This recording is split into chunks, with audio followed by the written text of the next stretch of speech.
नमस्कार मंडळी, पूर्ण ब्रह्ममध्ये तुमचं पुन्हा एकदा मनापासून स्वागत आहे। आजच्या व्हिडिओमध्ये आपण निरफणसाची भजी, भाजी आणि कापं अशा 3 रेसिपी बघणार आहोत। सगळ्यात आधी आपण हा जो निरफणस आहे तो काढून घेणार आहोत।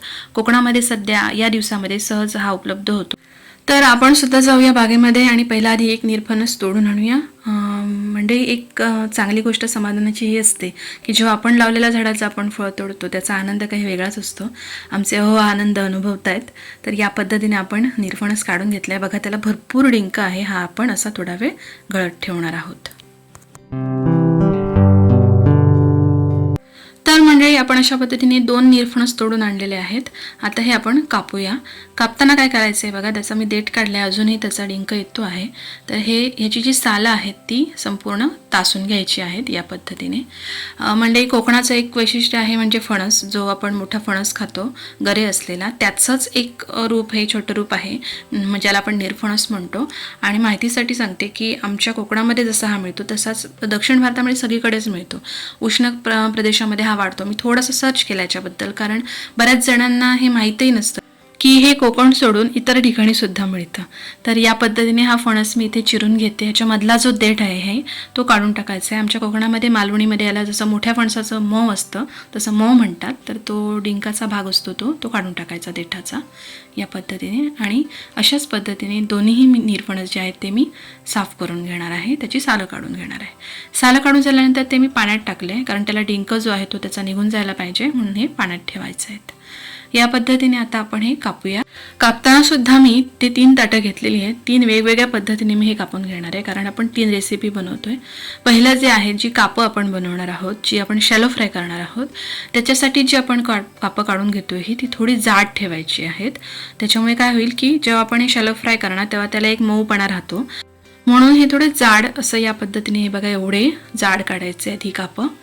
ही झाल्यानंतर आपण जी भजी बनवणार आहोत त्याच्यासाठी मी कापून घेते निरफणस। त्याच्यासाठी मी जी कापं काढते ती एकदम मी पातळ काढणार आहे। बघा, एकदम पातळ अशा पद्धतीने या प्रकारे कापं करून घ्यायची आहेत।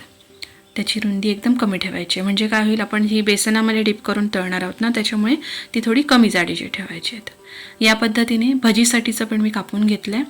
आता उरलेला निरफणस जो आहे तो आपण भाजीसाठी कापणार आहोत। तो जो आहे तो आपण जसं आपण बटाट्याची भाजी बनवतो त्या पद्धतीने चौकोनी, छोटे छोटे चौकोन या पद्धतीने कापून घ्यायचं आहे।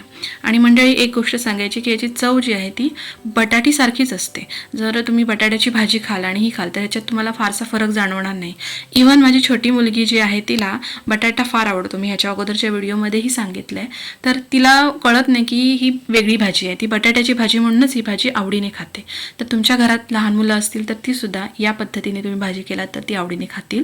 अशा प्रकारे 3ही गोष्टींसाठीचे प्रकार मी कापून घेतलेले आहेत, एक पातळ, जाड आणि चौकोनी तुकडे। यानंतर आपण जी कापं आणि भजी करणार आहोत त्याच्यामध्ये आपण मीठ टाकून ठेवणार आहोत, म्हणजे त्याला थोडा वेळ ते मीठ लागून राहील। आणि हे मीठ लावून झाल्यानंतर आपण भाजी करून घेणार आहोत। पहिल्यांदा भजीचं जे आहे त्याला मी मीठ लावून ठेवते या पद्धतीने, म्हणजे त्याला थोडंसं पाणी सुटेल। हे बाजूला ठेवून द्यायचं आहे, याला नुसतंच मीठ लावलं आहे मी। त्यानंतर कापं जे आपण बनवणार आहोत त्याला अजून आपण मिठाबरोबर लावणार आहोत मसाला, कारण याच्यामध्ये आपण कोणत्याही प्रकारचं बॅटर तयार करणार नाही आहोत। ही कापं आहेत ती डायरेक्ट शॅलो फ्राय करणार आहोत, त्याच्यासाठी मी हा मसाला घातला आहे। मालवणी मसाला आहे, तुम्ही कोणत्याही प्रकारचं लाल तिखट असेल तुमच्याकडे ते वापरू शकता। त्याच्यानंतर घातली थोडीशी हळद। आता हे सगळं व्यवस्थित एकजीव करायचं, ह्याला ते लावून ठेवायचं आहे। आणि लगेचच आपण ही तळायला नाही घेणार, त्याला थोडा वेळ तसंच ठेवून देणार, म्हणजे ते व्यवस्थित त्याला मीठ मसाला लागेल। आणि तोपर्यंत आपण भाजी करून घेणार आहोत। चला तर मग भाजी फोडणीला घालूया। साधी जशी आपण बटाट्याची वगैरे भाजी बनवतो तशीच भाजी बनवायची आहे, स्पेशल रेसिपी असं काही नाही आहे। पण यातला स्पेशल आहे तो आहे निरफणस, तर त्याच्यामुळे आपण भाजी फोडणीला घालतोय। तेल घेतले मी 1 चमचा, पहिला घातला कढीपत्ता थोडासा परतून घ्यायचा आहे। आणि याच्यामध्ये घालायचं आहे मोहरी, 1 चमचा मोहरी, छोटा चमचा आहे, एक साधारण अर्धा चमचा मोहरी आणि अर्धा चमचा जिरं। या पद्धतीने फोडणी करून घ्यायची आहे। आणि याच्यामध्ये घालायचं आहे आता मिरची, ओली मिरची तिरपी कापून मी घेतलेली आहे। या पद्धतीने 3 ते 4 मिरच्या मी कापून घेतल्यात। अशा प्रकारे मिरची तेलामध्ये परतून छान घ्यायची आहे। मिरची व्यवस्थित परतून झाल्यानंतर याच्यामध्ये आता आपण घालणार आहोत बारीक चिरलेला कांदा। भरपूर सारा कांदा घालायचा आहे। या पद्धतीने बारीक चिरलेला कांदा घालून पुन्हा एकदा फोडणी परतून घ्यायची आहे. त्या अगोदर म्हणजे पूर्णब्रह्मचे व्हिडिओज तुम्हाला आवडत असतील तर व्हिडिओजला लाईक आणि शेअर करायला विसरू नका आणि चॅनलवर नवीन असाल तर चॅनलला सबस्क्राईब नक्की करा. यानंतर मी फोडणीमध्ये घातली आहे हळद. या पद्धतीने पुन्हा एकदा फोडणी व्यवस्थित परतून घ्यायची आणि आता याच्यामध्ये शेवटी घालायचं आहे आपण चिरून घेतलेला निरफणस. या प्रकारे पाण्यातूनच मी काढला आहे, तो पाण्यातच ठेवायचा आहे कापून झाल्यानंतर, म्हणजे तो काळा पडत नाही. या पद्धतीने सगळा घालून घेऊया आणि हे एकजीव करूया. भाजी चांगली परतून घ्यायची आहे आणि आता आधी याच्यामध्ये सगळ्यात महत्त्वाचं घालूया चवीपुरतं मीठ. मीठ घालून घ्यायचं आहे चवीपुरतं. पुन्हा एकदा भाजी ढवळायची आहे आणि झाकण ठेवून द्यायची आहे शिजायला. पाणी जे आहे या भाजीमध्ये ते थोडं घालायचं आहे, कारण फणस हा जो आहे तो मऊ असतो, पटकन शिजतो. जसं केळ्याची भाजी आपण जास्त पाणी न घालता शिजवतो तसंच खाली लागू नये करपून एवढंच पाणी जरासं घालायचं आहे आणि याच्यावर झाकण ठेवून द्यायचं आहे. आणि झाकणावर सुद्धा नेहमीप्रमाणे इथे मी पाणी घालते आहे, म्हणजे या झाकणावरच्या पाण्याच्या वाफेने आतली भाजी पटकन शिजणार आहे. तर या पद्धतीने भाजी शिजेल तोपर्यंत आपण भजी आणि कापं करूया. कापं करण्यासाठी मी इथे हे तांदळाचं पीठ घेतलं आहे, जरा जाडसर असलेलं पीठ आहे. त्याच्यामध्ये मी घालते आहे बारीक रवा, थोडासा 1/4 भाग बारीक रवा घालायचा आहे घेतलेल्या पिठाचा, आणि थोडंसं मीठ, कारण हे कव्हर जे आहे ते नाहीतर अळणी लागणार. आपण कापांना मीठ लावून घेतलं आहे, पण ह्याच्यात पण थोडं मीठ टाकायचं आहे, आणि थोडासा मसाला. या पद्धतीने हे मिक्स करून घ्यायचं आहे. हे झालं आपलं कापांना लावण्यासाठीचं बॅटर. आता भजी जी आपण करणार आहोत त्याच्यासाठी एक बॅटर तयार करतोय बेसनाचं. ज्याच्यामध्ये सुद्धा मी मीठ घातलं आहे, लाल तिखट म्हणजेच मालवणी मसाला आणि हळद, हे सगळं घालून त्याच्यामध्ये पाणी घालून घेतलं आहे. आता हे सगळं मिक्स करून घेऊया. या पद्धतीने ढवळून मिक्स करून घ्यायचं आहे. थोडं थोडं पाणी घालत जाऊन या डेन्सिटीचं बॅटर बनवायचं आहे. या पद्धतीने आपलं बॅटर तयार आहे भजीसाठीचं.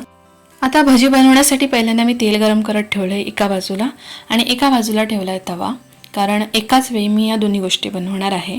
इथे मी तव्यावर घालून घेते थोडंसं तेल, जे आपण कापं करणार आहोत त्याच्यासाठी मी घेतलं आहे शॅलो फ्राय करण्यासाठी. आता पहिल्यांदा काय करूया, ही कापं जी आहेत ती पहिल्यांदा आपण घालून घेऊया. या पद्धतीने या पिठामध्ये ही अशी डीप करायची आहेत आणि तळायला तव्यावर सोडायचे आहेत. मंडळी, अजून एक माहितीसाठी, याला ब्रेड फ्रूट असं म्हटलं जातं, कारण निरफणस जो असतो तो एकदम सॉफ्ट असतो, ब्रेडसारखा, पावासारखा. तर तुम्ही जेव्हा अशा पद्धतीने कापं कराल ना तर त्याचा जो टेक्स्चर आहे त्याचं ते आतमध्ये छान असं एकदम मऊसूत असं असतं, आणि वरती त्याला हे कवर एकदम कुरकुरीत असं, तर ते छान लागतं कापं खायला. तर या पद्धतीने आपण ही कापं इथे भाजायला ठेवणार आहोत आणि साईड बाय साईड आपण इथे भजीसुद्धा करणार आहोत. त्यासाठी या बॅटरमध्ये ही कापं जी आहेत आपण बारीक पातळ करून घेतलेली आहेत ती यामध्ये डीप करून भजीसारखी, नॉर्मल भजीसारखी तळून घ्यायची आहेत. या पद्धतीने अतिशय सुंदर चवीचे पदार्थ आपण आजच्या व्हिडिओमध्ये बघतोय. कमेंटमध्ये मला नक्की सांगा की तुम्हाला हे तिन्ही पदार्थ कसे वाटले आणि यातला कोणता पदार्थ तुम्हाला जास्त आवडला, भजी, कापं की भाजी. या पद्धतीने बघा कापंसुद्धा आपली भाजून झाली आहेत. एक बाजूने मी परतून घेते, दुसऱ्या बाजूला अशा पद्धतीने एक बाजू पूर्ण भाजून झाल्यानंतर दुसऱ्या बाजूला भाजायचं आहे. हे झाल्यानंतर भजी आपली तयार झाली आहे. एक पहिल्यांदा घातलेली ती काढून घेऊया. बघा छान भाजून झाली आहे. एकाच वेळी दोन्ही बघायला छान वाटतंय. तर या पद्धतीने भजीसुद्धा झालेली ती मी काढून घेते. आधी व्यवस्थित छान तेल गाळून घेऊया आणि आपली निरफणसाची भजी तयार आहे. एक बटाट्याचीच टेस्ट आहे याला, त्याच्यामुळे बटाटा भजी आणि ही भजी याच्यामध्ये थोडंसं बऱ्यापैकी साम्य आहे. तर तुम्ही नक्की या पद्धतीने ट्राय करून बघा निरफणसाची भजी. आणि ही आहेत आपण बनवलेली कापं. कापं जी आहेत त्याला तेल खूप राहतं, तर ते मी बाजूला करून ठेवली आहेत आणि तोपर्यंत दुसरी एक बॅच मी त्याची घालून घेते तोपर्यंत तळायला, हे बाजूचे गळेपर्यंत. आणि हे छान त्याचं तेल निघून गेलं की आपण ही कापं प्लेटमध्ये काढून घेणार आहोत. या पद्धतीने ही कापं काढून घ्यायची, छान कुरकुरीत झालेली आहेत. आणि एकाच वेळी आपली भजी आणि कापं दोन्ही तयार आहेत. या पद्धतीने कापं आणि भजी तयार झालेली आहेत. तरी आपण बघूया भाजी आपण जी शिजायला ठेवलेली होती ती शिजली की नाही. तर भाजी इथे बघा, भाजीसुद्धा मला वाटतं शिजलेली असेल. वरचं पाणी सगळं आटून गेलेलं आहे ताटलीवरचं, म्हणजे भाजी छान शिजलेली आहे. हे बघा, जेवढं पाणी होतं तेवढ्या पाण्यामध्येच ही व्यवस्थित शिजली आहे. याच्यामध्ये आता आपण घातले ओल्या नारळाचं खोबरं भरपूर असं, जी आमच्या कोकणाची स्पेशालिटी आहे. जसं मी प्रत्येक व्हिडिओमध्ये सांगते की नारळाशिवाय काही पदार्थ, जवळजवळ 80% पदार्थ आमचे पूर्ण होत नाहीत.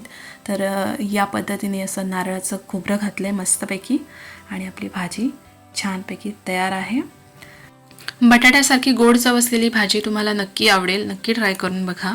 आणि या पद्धतीने बनवलेल्या आजच्या तिन्ही रेसिपी तुम्हाला कशा वाटल्या कमेंटमध्ये नक्की सांगा. मला पर्सनली विचारलात तर मी सांगेन की मला कापं जास्त आवडतात, तर तुम्ही तुमची आवड नक्की मला कमेंटमध्ये कळवा. भेटूया पुन्हा एकदा अशाच नवीन रेसिपीसह. तोपर्यंत मस्त खा, स्वस्त रहा.